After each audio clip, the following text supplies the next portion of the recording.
Hello everybody, welcome my friends, bienvenue sur les tutos de Wito. Aujourd'hui on va continuer notre exploration des questions en anglais. C'est un sujet compliqué, c'est quelque chose que les gens ont du mal à faire. Moi mes élèves ils galèrent tous les jours à construire des questions en anglais. Je vais essayer de vous expliquer simplement, d'une manière la plus logique possible, comment construire une question en anglais. Et j'espère que ça va vous plaire. Let's go!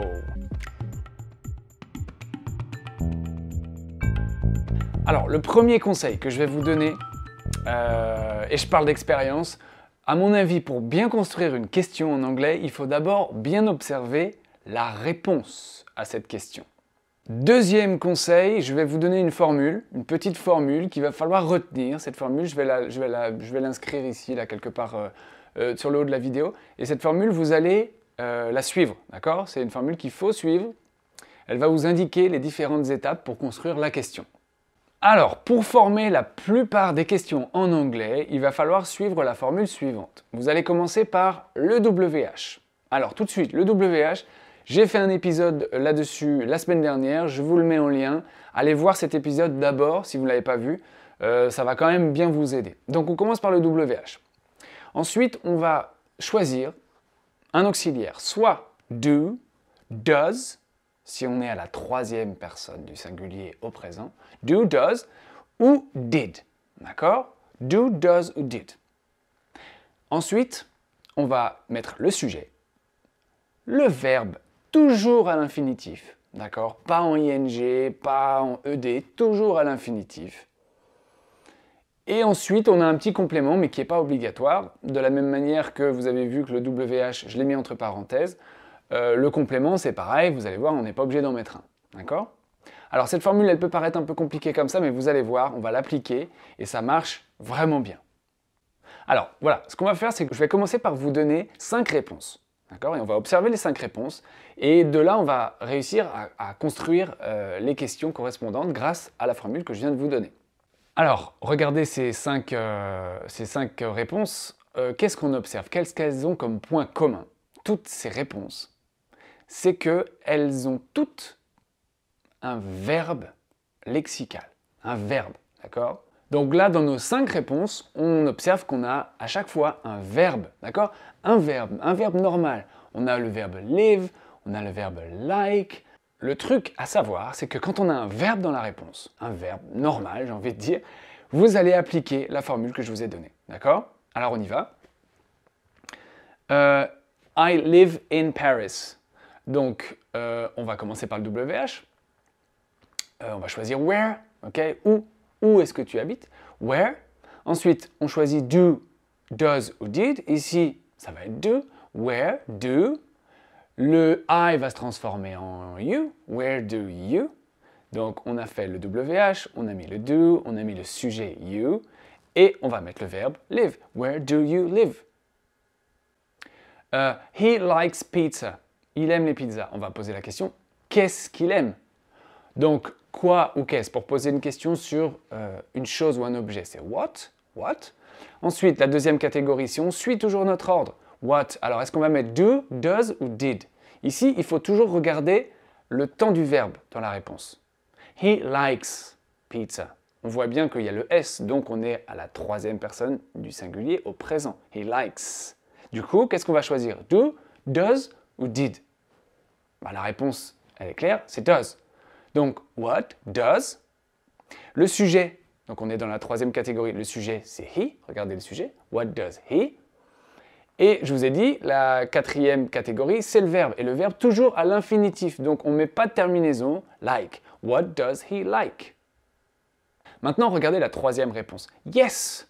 He likes pizza very much. Alors ici, on a une question qui commence par yes. C'est ce qu'on appelle une yes-no question ou une question fermée. Pourquoi fermée? Parce que soit on répond par oui, soit on répond par non. Si dans votre réponse, vous avez yes ou no, dans ces cas-là, vous n'allez donc dans notre schéma, là, on ne va pas avoir besoin du WH. On va commencer directement avec l'auxiliaire. Donc ici, c'est yes, he likes pizza very much. Donc on commence direct par l'auxiliaire, does. Le sujet, he. Le verbe, like, à l'infinitif. Does he like pizza? Does he like pizza? Yes, he likes pizza very much. Donc on n'a pas besoin de WH. On ne va pas dire qu'est-ce qu'il aime, est-ce qu'il aime les pizzas, c'est pas possible. Est-ce qu'il aime les pizzas? Does he like pizza? La quatrième, I visited London last summer. Alors ici, attention, regardez le verbe dans la réponse. Visited. Il y a la terminaison ed. Donc, cette fois-ci, on est au prétérit simple, on est au passé. Donc, on va appliquer notre formule. Donc là, la question, elle va porter sur le temps. Quand est-ce que tu as visité Londres? When? Ici, do, does ou did? Eh bien, très simplement, comme on est au passé, on va choisir did. When, did. Le I, le sujet I, bah forcément dans la question, ça ne va pas être quand est-ce que j'ai visité Londres, c'est quand est-ce que tu as visité Londres. When did you? Et le verbe, eh ben, vous vous souvenez, c'est le verbe à l'infinitif, donc on ne met rien du tout. Visit. When did you visit London? Et la cinquième question, c'est have. I have two dogs. I have two dogs. J'ai deux chiens. Donc on va essayer de savoir combien de chiens est-ce que tu as. Okay? Donc là, have. Attention, hein, have ici, il est considéré comme un verbe, d'accord? Comme un verbe lexical. I have. Je possède, j'ai. Donc, pour poser la question, le WH, ça va être how many, parce qu'on peut compter. How many? How many? Alors ici, on va être obligé de préciser de quoi on parle. Combien de chiens, combien de livres, combien d'animaux, combien de voitures? How many dogs? Donc on va coller dogs. How many dogs? Ensuite, on choisit do, does ou did. Ici, ça va être do. How many dogs do? Le sujet you et le verbe, toujours à l'infinitif, have. How many dogs do you have? Voilà pour la première partie. La première partie, c'est-à-dire quand dans la réponse, vous avez un verbe. Donc vous observez vos réponses, vous regardez si vous avez un verbe normal, d'accord? Ça peut être play, ça peut être live, ça peut être like, ça peut être n'importe quel verbe lexical. Et dans ces cas-là, vous appliquez cette formule magique. Ok? Alors vous allez me dire, c'est très théorique tout ce que je vous raconte là, et quand on parle, on n'a pas le temps de réfléchir à toutes ces choses-là, mais oui, évidemment, je sais. Mais là, ce que je suis en train de faire, c'est de vous expliquer comment fonctionnent les questions, de manière à ce qu'après, vous puissiez le mettre en application et mieux comprendre et mieux saisir le fonctionnement de la langue. Et je pense que c'est important. Ouh, ça va? Je ne vous ai pas perdu? Alors, on va passer maintenant à la deuxième partie. Parce que ce serait trop simple si ça s'arrêtait là. Alors la deuxième partie, on va faire pareil. Mais je vous rassure, ça va être vraiment plus facile. On va faire pareil, c'est-à-dire on va utiliser la même méthode. On va observer les réponses, dans un premier temps, et on va essayer d'en déduire les questions.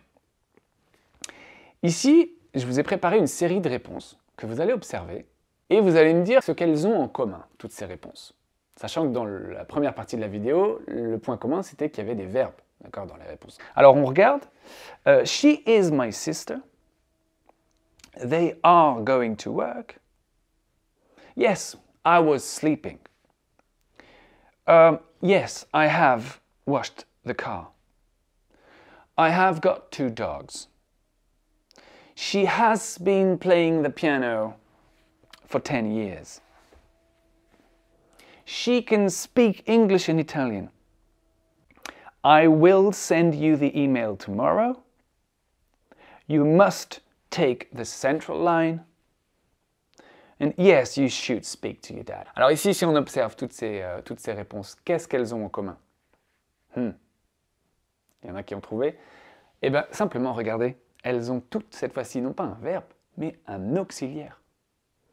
Elles ont toutes un auxiliaire. Regardez la première, she is my sister, c'est bien l'auxiliaire être, be. They are going, on a be. I was sleeping, on a l'auxiliaire être au passé, was. Yes, I have washed the car, on a have. I have got two dogs. She has been playing the piano. She can speak English. Elle sait parler. She can, c'est bien un auxiliaire, can. On a will, I will send you an email. On a must, you must take the central line. Et on a you should speak to your dad. Donc à chaque fois dans la réponse, ici, on a un auxiliaire. Alors comment on fait dans ces cas-là? C'est très simple, c'est vraiment très simple. On va plus trop utiliser la formule de la première partie de la vidéo. Ce qu'on va simplement faire, c'est inverser l'auxiliaire et le sujet. Regardez ce que ça donne. She is my sister. Regardez, she is my sister. Elle est ma sœur. on va poser la question, mais qui est-elle? Donc on va utiliser who, donc on prend bien le WH, ça on le garde, si on a besoin. On va donc mettre who, et donc regardez dans la réponse, on a she is, ben vous allez juste l'inverser. Who is she? Who is she? Qui est-elle? Who is she? Réponse, she is my sister. Vous avez compris? Et bien en fait ça fonctionne pareil pour toutes les réponses. Regardez un petit peu la deuxième. They are going to work. They are going to work. Ils vont au travail. Alors on va demander où est-ce qu'ils vont. On prend where, ok? Et regardez, dans la réponse, they are. They are, vous inversez, ça fait are they. Where are they?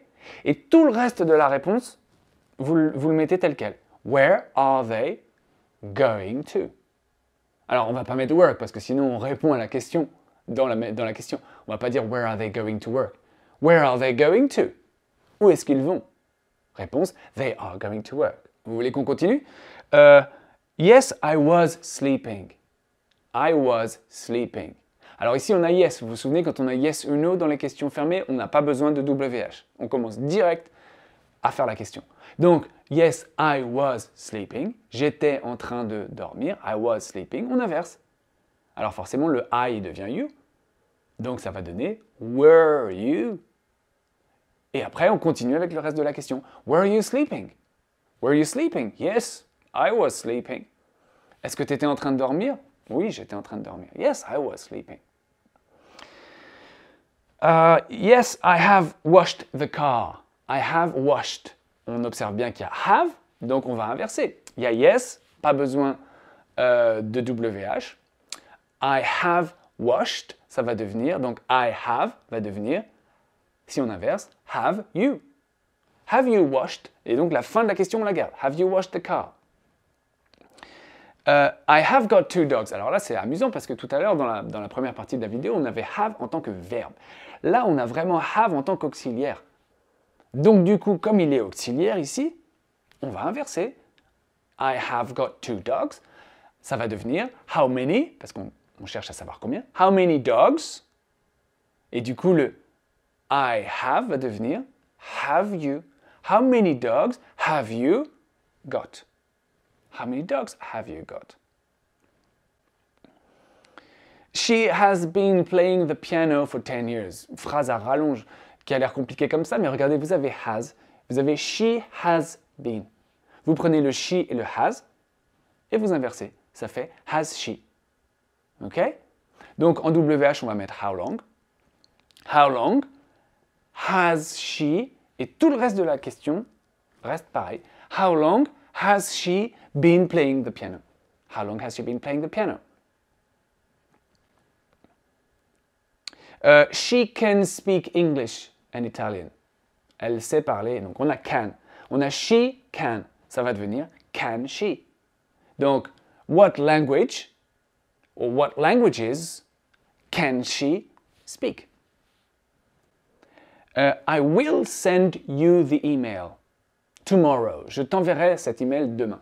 La question, ça va être quand est-ce que tu vas m'envoyer cet email? Donc, when. Et le I will, on va inverser. Ça va devenir will you. Parce que le I devient you. When will you send me this email? You must take the central line. Imaginez, vous prenez le métro à Londres et vous demandez votre chemin et il y a une personne qui vous dit You must take the central line. Vous devez prendre... La question que vous lui aurez sans doute posée, c'est quelle ligne est-ce que je dois prendre? Donc, what line? What line? Quelle ligne? Et le you must devient must I. What line must I take? Le reste de la question ne bouge pas. What line must I take? Et enfin, yes, you should speak to your dad now. Oui, tu devrais parler à ton père. You should speak to your dad. You should, si on inverse, ça va devenir should I. OK? Et comme là, on a une yes, no, on n'a pas besoin de WH. Should I speak to my dad? Should I speak to my dad? Oh yes, you should speak to your dad. Voilà. Donc, conclusion. Dans la première partie, on a vu que si on a un verbe, dans ces cas-là, on applique la formule que je vous ai apprise. Et dans la deuxième partie, si on a un auxiliaire, have, be, can, will, should, tous les auxiliaires possibles, il n'y en a pas 36, mais voilà. Dès que vous avez un auxiliaire, eh bien, vous inversez juste le sujet et l'auxiliaire. D'accord? Vous mettez le WH s'il y a besoin, vous inversez le sujet et l'auxiliaire, et vous gardez le reste de la question telle qu'elle. Ok? Ouh. Je suis obligé de vous dire qu'il y a une petite exception, mais c'est vraiment rarissime. Un jour, si vous tombez sur une question du style « Who wrote Romeo and Juliet ?» Qui a écrit Roméo et Juliette? Who wrote Romeo and Juliet? La réponse, ce serait Shakespeare. William Shakespeare wrote Romeo and Juliet. Ici, cette question-là, elle ne respecte aucune des règles qu'on a décrites au-dessus. En fait, simplement parce que who, ici, il est sujet de la question. C'est-à-dire que si vous prenez William Shakespeare et que vous le mettez à la place de who, ça marche. Vous dites William Shakespeare wrote. Who wrote? William Shakespeare wrote. Et donc du coup, dans ces cas-là, mais c'est assez rare, c'est quand le WH est carrément sujet de la question. Dans ces cas-là, on construit la question comme ça, directement avec le verbe. D'accord? Who suivi du verbe. Okay? C'est comme quand on dit « Oh, what happened ?» Qu'est-ce qui s'est passé? What happened? Ben, what est sujet de la question. What happened? Vous pourriez dire Oh, an accident happened. An accident happened. Un accident s'est passé, du coup c'est sujet. Bon, j'insiste pas trop là-dessus parce que c'est finalement assez rare et ça ressemble pas mal au français. Donc retenez bien ce que je vous ai dit, observez bien les réponses et puis appliquez la formule dans le premier cas et inversez dans le deuxième cas. Et j'espère que vous allez avoir un petit déclic. C'était long, mais je pense que c'était vraiment nécessaire.